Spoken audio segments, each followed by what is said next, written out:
Welcome back. Just a word on the markets. We will have our technical experts join us in a bit, but the trend is continuing. We didn't miss anything in the past 10 minutes when we were discussing FMCG. The Sensex and Nifty flat. The Nifty Bank, like yesterday, front foot forward, about 1% higher. Mid caps are the ones that are showing a reversal of yesterday's trend. Yesterday they did well. Today they're giving back yesterday's gains. So we will come back and examine those trends. But one sector which didn't do well yesterday, not doing well today, and not been doing well for some time now, have been the NBFCs. A pain point, first lockdown and then the moratorium. Fitch says their funding and liquidity position will remain crucial and loan collection inflow is likely to stay subdued. Yesterday, the Credit Suisse report also had a detailed paragraph on funding constraints for NBFCs. Dinanath Dubhashi, of the Managing Director and CEO of L&T Finance Holdings, joins us. Good morning, Dinanath. Thanks much.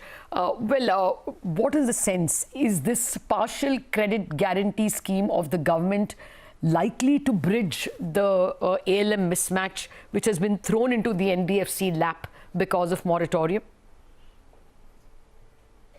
Okay, and let us just look at everything that has happened till now. I mean, government has first declared TLTRO 1, then 2, then this partial credit guarantee.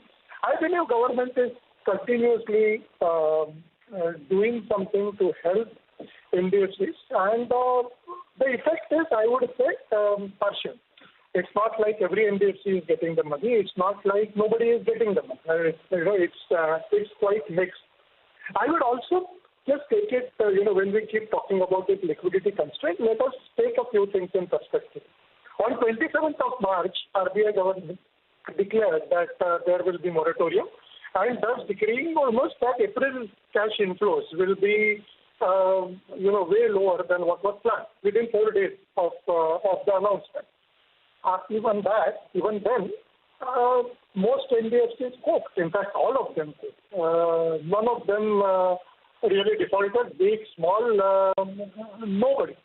What it perhaps tells us, and I'm just giving another perspective, most definitely NBFCs can do with more liquidity, at least the lower rated ones.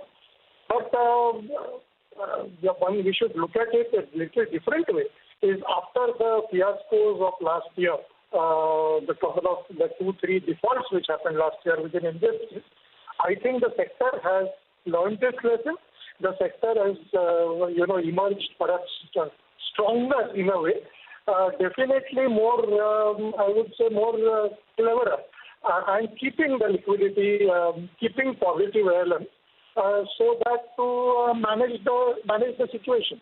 So I wonder whether the situation is as panic filled that it is made out to be. It is 3 months since the moratorium, and the sector has coped in a way. I mean, that is one perspective I would definitely like to give. Does that mean everything is hunky-dory? No, there has been generally no growth. In fact, one more thing I would like to point out is if you see the NBFC results, you would see 2 things which all NBFCs who have declared results till now have done well.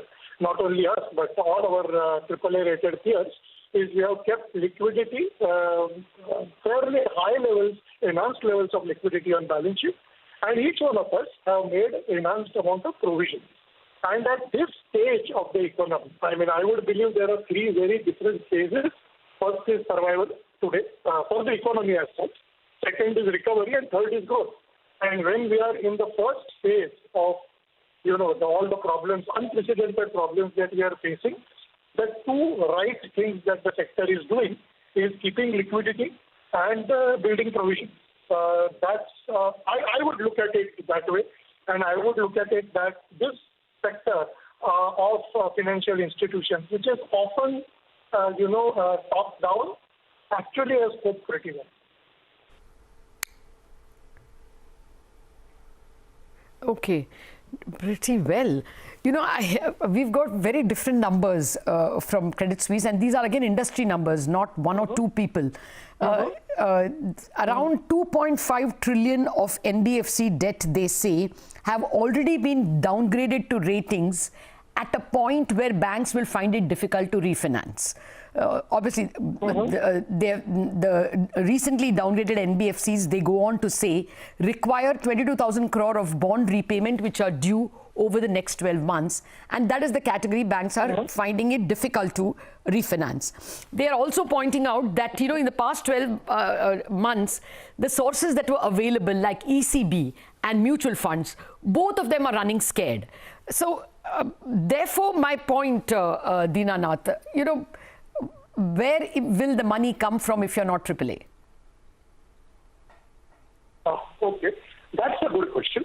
I think if you're not a AAA or maybe AA plus, yes, a lot will depend on how the government encourages and this partial guarantee schemes working. That was my first question. That's why that was my first question. Is that partial credit guarantee working for those who are not AAA? Too early to say.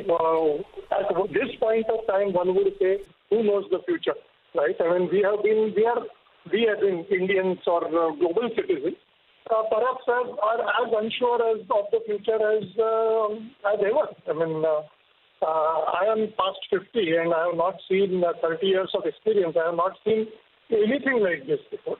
So who would like to predict anything what happens in the future, right?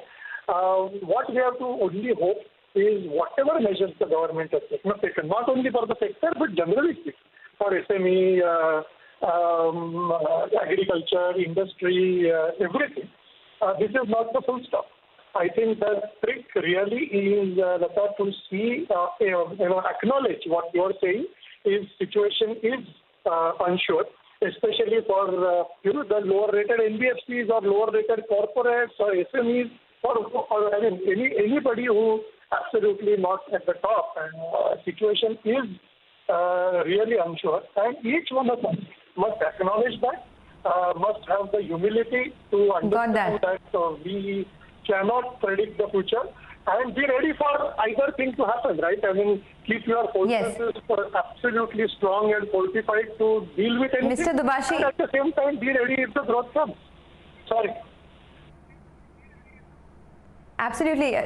We got that this is an unprecedented situation and everyone's dealing with it in their own way. But can you share some numbers with us? What is the percentage of your book that is under moratorium at the moment? And how much of those moratorium loans could turn into NPAs? And which is the most stressed portfolio in your book right now? Okay. So it's a very specific question. I will answer it equally specifically. The March moratorium came on 27th, right? So 27th of March. By that time, a lot of collections are done. Yes, acknowledged that a lot of collections also happened in the last week of March, but fair bit of collections are done already by 27th of March. And hence, what people have done is whoever has taken moratorium, that installment has been already adjusted as advance installment for the future. So March moratorium numbers are actually not important because a lot of those collections have come. Even then, about 37% of our overall portfolio took moratorium in March. That has increased by maybe 10 to 12 percentage points as of now. Okay. We don't know June, July, August. Okay. The additional moratorium, we have to still... Dinanath, we are running out of time. So quickly, some more numbers. Sure. How much of your liabilities are coming up for redemption up until September? And where are you sourcing the money from? Oh, yeah, okay. That is a very easy answer. We have reduced our short-term debt to just about 6%, which you would remember just 1 year back was around 13-14%. If you say in March, it is down to 6%. Got it quickly. We have our next guest waiting. How much money do you need by September? Sure. Yeah. We have enough cash already on our balance sheet to take care of all our repayments by September. It's simple answer. All right. Okay, we'll leave it at that, Dinanath. Out of time. Thank you very